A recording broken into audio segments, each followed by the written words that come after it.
Mental health is as important as physical health. हम physical health पे तो बहुत ध्यान देते हैं, हम बैलेंस डाइट खाते हैं, हम जिम जाते हैं, हम 30 मिनट्स एक्सरसाइज भी करते हैं, but when it comes to mental health तब हम कहते हैं कि अरे ये सब सोचने का हमारे पास टाइम नहीं है। मेंटल हेल्थ एग्जैक्टली होती क्या है और क्यों ये बहुत ज़्यादा इंपॉर्टेंट है, आज इसके बारे में मैं आपके साथ थोड़ा सा डिस्कशन करूंगी। कितनी बार ऐसा होता है कि आप शांति से जब भी बैठते हैं, अपने साथ बैठते हैं, तो आपको नेगेटिव थॉट्स आते हैं, आपको डिप्रेसिंग थॉट्स आते हैं, या फिर आप अपने बारे में 100% अच्छा नहीं फील करते, आपके रिलेशनशिप्स अच्छे नहीं हैं, दोस्ती होती है लेकिन टूट जाती है, झगड़े ज़्यादा होते हैं। ये सब के सब जो है, ये these are all signs of a poor mental health. हम क्योंकि इन चीज़ों के ऊपर ध्यान नहीं देते, हमें लगता है कि अरे ठीक है, सब तो ऐसा ही चल रहा है, but that is not true. Today we are going to talk about the importance of mental health in our day to day routine life. क्या होता है कि जब भी हम कोई काम ऐसा करने चलते हैं, जब हम किसी चीज़ की शुरुआत कर रहे हैं, तो हमारे मन में उसको अच्छा करने से पहले डर ये आ जाता है कि क्या ये ठीक से हो जाएगा। यानी कि हमारा जो थॉट प्रोसेस स्टार्ट हुआ वो ही नेगेटिव से हुआ। हमने एक फियर की जो भावना अपने अंदर लाई काम को स्टार्ट करने से पहले, उसी से एक नेगेटिव एनर्जी ऑलरेडी सेट हो चुकी है। फिर हम क्या करते हैं, उस नेगेटिव एनर्जी के साथ अपने काम को स्टार्ट करते हैं, और फाइनली वो काम नहीं बनता, तब हमें लगता है कि देखा, मैंने कहा था ना, मेरा तो काम खराब ही होगा। इस पूरे प्रोसेस को रिवर्स करेंगे आज सोच के कि how we have to deal with our mental health. मैं आपके साथ 3 बहुत इंपॉर्टेंट पॉइंट्स शेयर करूंगी जिससे आप अपनी मेंटल हेल्थ को इंप्रूव कर सकते हैं। मेंटल हेल्थ इंप्रूव करना सिर्फ एक प्रोफेशनल लाइफ के लिए जरूरी नहीं है। It is important for students जो स्ट्रेस्ड रहते हैं एग्जाम के लिए, हम जैसे वर्किंग प्रोफेशनल्स जो डेफिनेटली स्ट्रेस्ड रहते हैं बहुत सारे काम के लिए, एल्डरली प्रोफेशनल्स। हर लाइफ के स्टेज में अलग अलग लेवल्स के स्ट्रेस होते हैं, बट हर लाइफ के स्टेज में हमें यह भी पता होना चाहिए कि हमको उन स्ट्रेसेस के साथ कैसे ओवरकम करना है। So 3 tips that I am going to give you today to overcome all your mental health issues. आप स्टार्ट करके देखिए, फॉलो करके देखिए, and then when your mental health starts improving and when you start feeling good about yourself, come back and write in the comment section how these tips helped you. The very first tip is start spending time with yourself. जी हाँ, अपने साथ समय बिताएं। जब भी आपको ऐसा लगता है कि दिन के 10 मिनट आपके पास फ्री हैं, बिल्कुल फ्री, उस टाइम पे आप बैठ जाइए एकदम शांति से एंड क्रिएट सम थॉट्स। आप नोटिस कीजिए कि किस तरह की चीज़ें आपके दिमाग में आ रही हैं।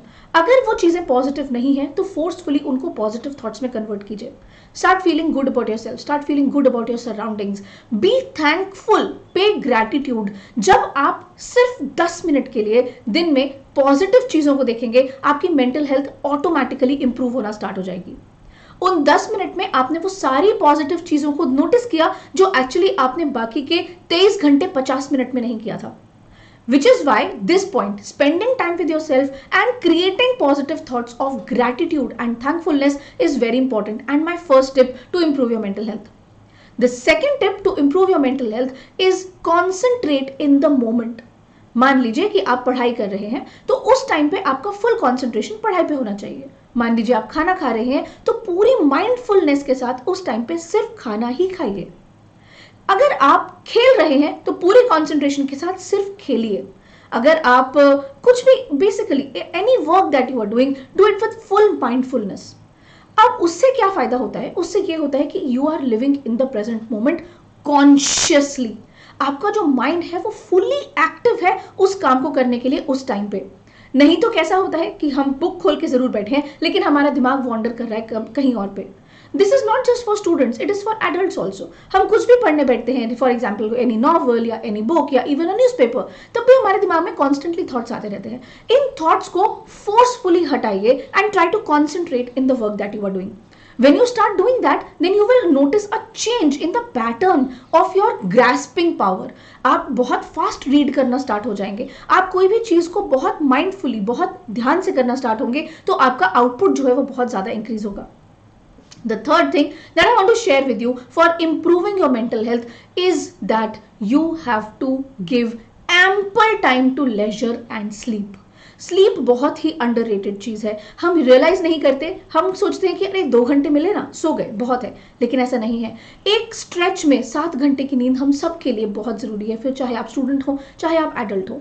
7 hours of continuous sleep is very very important. The reason is उस टाइम पे आपके जो न्यूरॉन्स हैं, आपके जो ब्रेन सेल्स हैं, वो अपने आप को रिपेयर कर रहे होते हैं। These are helping you to cope up with all the stresses that you're going to face as soon as you're going to wake up. So sleep and leisure time has to be divided. जब आपका दिन अच्छी तरीके से divide होता है, जब आपका टाइम इजीली मैनेज होता है, तब आपको पता लगेगा कि आपने लेजर के लिए, वो लेजर कुछ भी हो सकता है, वो लेजर जैसे मेरे लिए एक इवनिंग वॉक है अपने गार्डन में या फिर रोड पे मैं कहीं भी निकल जाऊं, एक लेजर का टाइम जो मेरा अपना टाइम है जिसमें मैं बिल्कुल रिलैक्स फील करना चाहती हूँ, कोई वर्क प्रेशर नहीं है, किसी भी तरह का कोई प्रेशर नहीं है. सो इस तरीके से आप 3 चीजें जरूर करिए. The first thing is going to be spend time with yourself. दिन के 10 minute for thankfulness and gratitude. Point number 2 is going to be concentrate on the work that you are doing presently. Live in the present moment. And the third thing is take out time for sleep and leisure without feeling guilty about it. So follow these 3 tips and come back to me and comment section में आप मुझे बताना कि how these 3 things have changed your life. Thank you.